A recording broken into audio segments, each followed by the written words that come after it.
They bring us to make wrong decisions out in the field, they make us blind for finding compositions, they even kill our creativity. There are 3 sworn enemies in landscape photography. Knowing about them and avoiding them will make you a better photographer.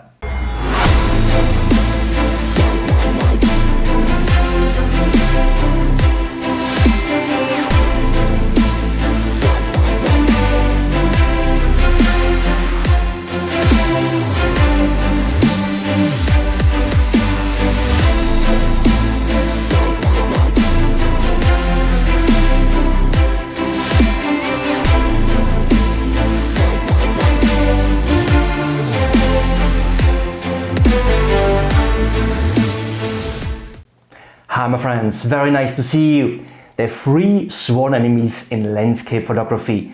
Who are they and how can we avoid that they kill our creativity?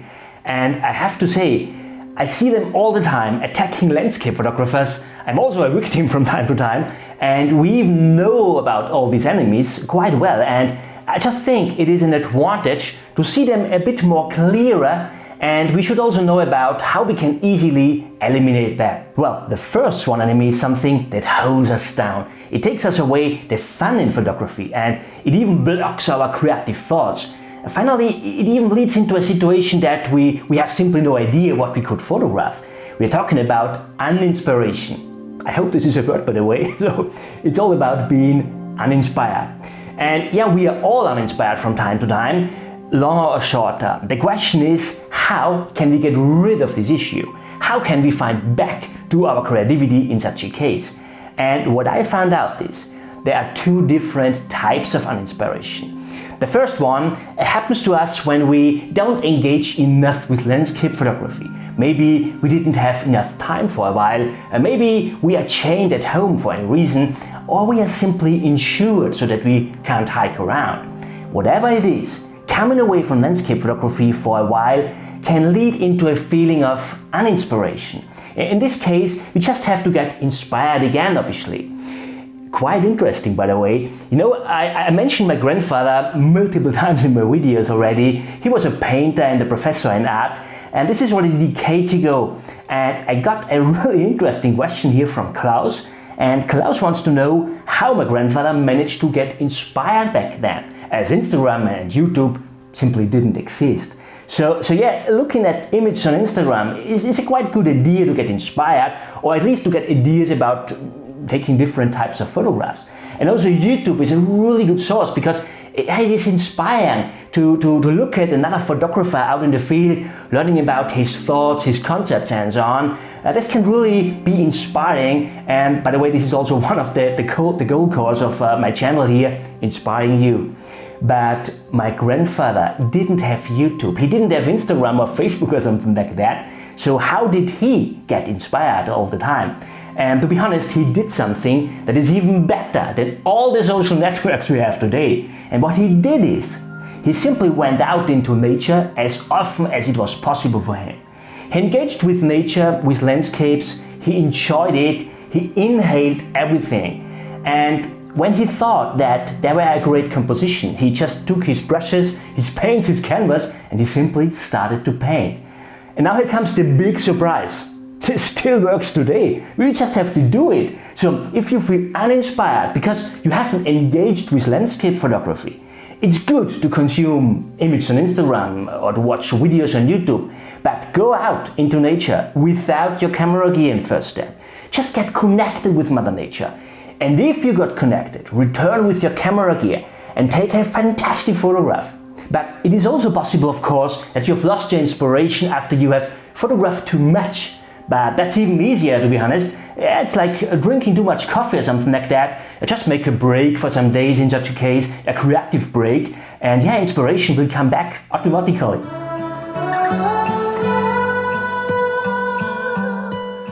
The second sworn enemy in landscape photography is quite tricky.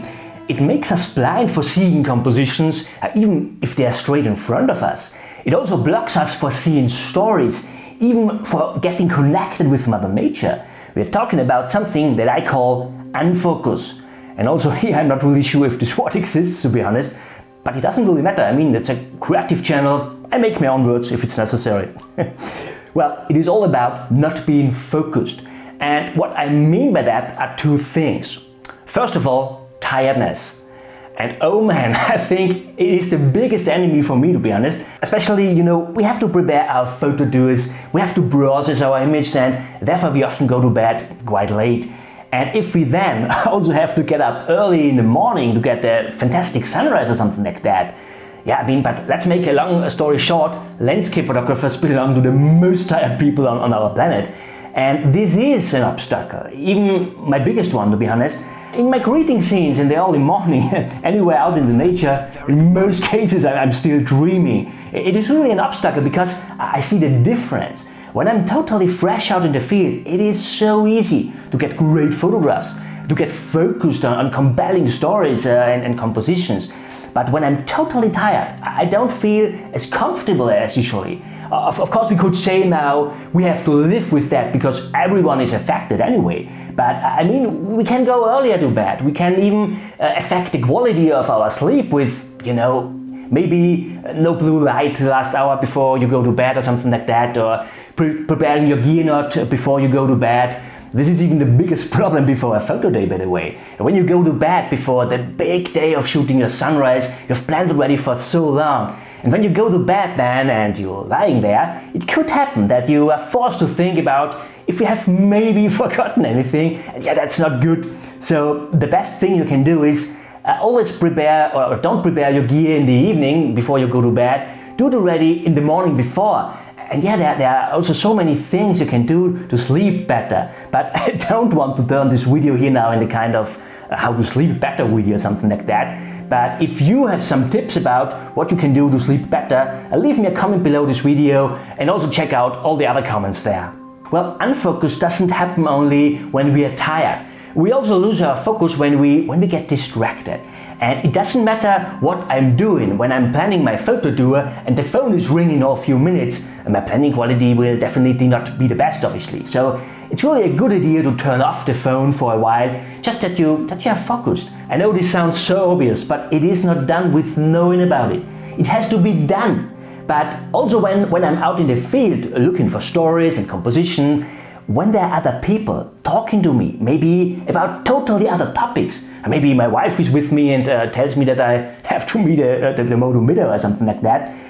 Also, if it is that important, I'm not able to connect to Mother Nature then, while I have other toppings swirling in my head.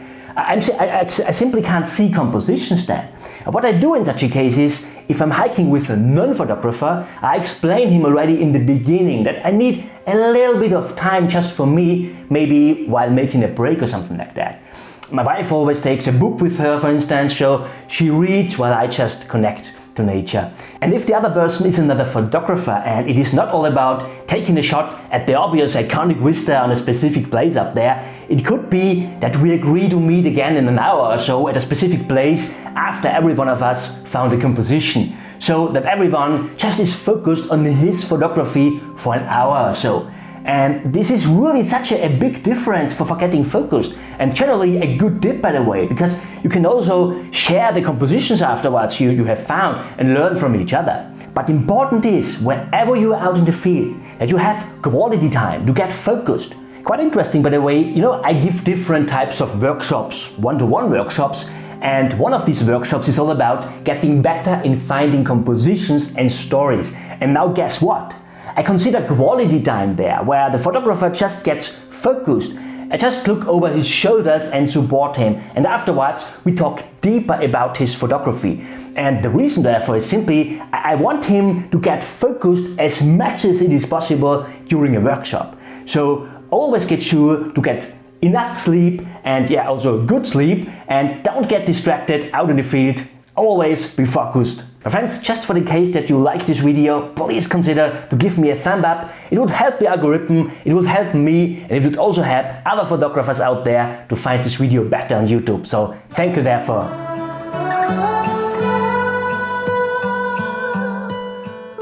Now we know how to get rid of uninspiration, how to get rid of unfocus, but the third sworn enemy is something that we all have all the time, or maybe not all the time, but I fear too often.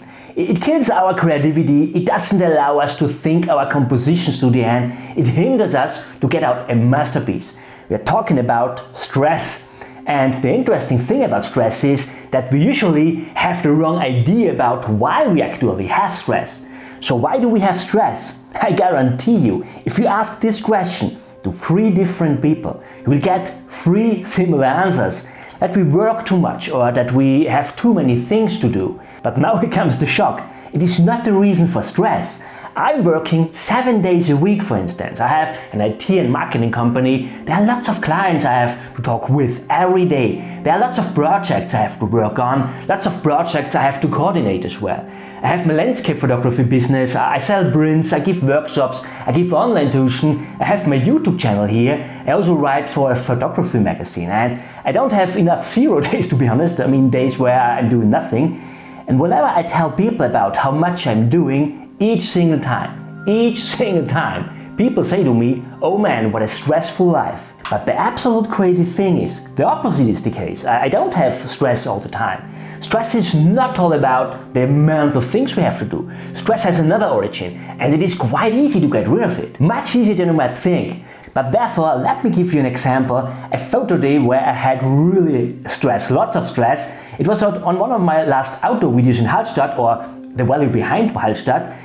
It was not a typical day of landscape photography for me, it was more a photography challenge. I wanted to photograph a vista, a waterfall and a woodland scene in one morning only. And that might sound easy, but it was really tricky. You know, we need different weather conditions for these 3 subgenres of landscape photography. That's why I changed short time the final order of these 3 shootings to get out the best of the weather. I was totally limited in time to hike to each spot. I didn't prepare for the compositions before. I just knew roughly where I have chances for a vista shot and knew where the waterfall was, obviously, and I didn't have any idea about the spot for my woodland scene. And this time limitation led into a huge amount of stress for me. The problem was really, while I was building up the vista composition, I thought already about the waterfall shot, because I feared to get harsh sunlight onto the water when I'm not quick enough at the vista. And while I was photographing at the waterfall, I realized that the longer I would need at the waterfall, the worse the light would get for my woodland scene, as the sun would get up too high. So what I was totally missing on that photo day is, I haven't been early enough at each spot. I just arrived. I remember I was even quite dizzy at my vista point after I ran up the mountain. I built up the first best composition and then I took the shot. I didn't take the time to think about better options, and this is a quite big mistake usually. I mean, don't get me wrong, I'm totally happy with the image, with the vista image. It even works as a print, and I printed it and I even offer it on my website, and I'm really happy with it. So it is this valley behind Hallstatt. You can see Hallstatt down here. This is this iconic place, iconic Instagram place here in Austria. But it's really beautiful, you know, this village, this church surrounded by mountains. It's really a fantastic place. But I think it's quite more beautiful behind this village. So I really like this image here. But the thing is, I think it had been better to stay a little bit longer, because the clouds were amazing, the conditions were amazing, but staying there a little bit longer, maybe 15 minutes, 20 minutes, half an hour, something like that, had maybe turned the clouds to something different. And usually I'm doing this, but I didn't have these half an hour, so I really had stress on that day. So I'm totally happy with the image. I just feel that maybe I didn't give everything for it, maybe something like that. But for the other 2 images, the waterfall and the woodland shot, I didn't take enough time to work on the compositions, or let's say on the options for the compositions. I built up the first best composition, and finally I didn't get out the best possible image, I just got out the first possible image. But don't get me wrong, I'm also happy with these 2. They got even 4 stars, and this means I would publish them, even print them. But these 2 are definitely no strong masterpieces or something like that. And this is just because I had stress out there when I was out for photography.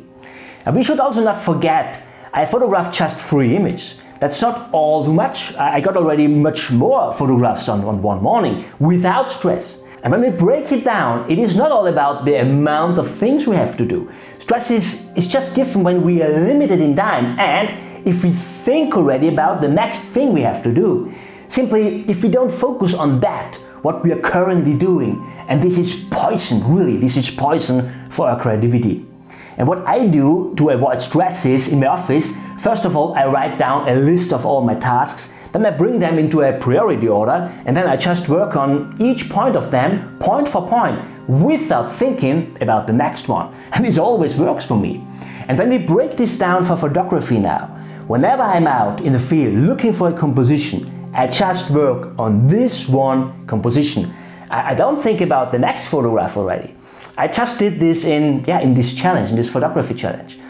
I always arrive early enough at my spot, I think about different options, and then I decide for the strongest one. And I only work on this one composition. I fine-tune on it, I try to get it better. And when I'm finished with that one composition, I maybe look for another one. No stress, 100% focus, I see compositions, I see stories. There comes just stress if there's any weather or light situation where I think it could be over in a minute or something like that.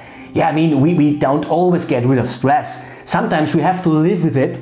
Sometimes we have even to embrace it and take it easy. But I think knowing about how stress occurs can really help to avoid it most of the time. And by the way, this challenge of photographing a vista, a woodland and a waterfall scene is anyway a really good idea to boost even your creativity, because it is something different. You don't get connected to each place and you anyway try to get out the best possible. It was really an interesting experience for me. And if you are interested about this challenge, I will link the video here for you. And my friends, I hope this was useful. Give me a thumb up if you liked this video. I thank you so much for watching. See you next Saturday. Bye. I'm the landscape you need to see.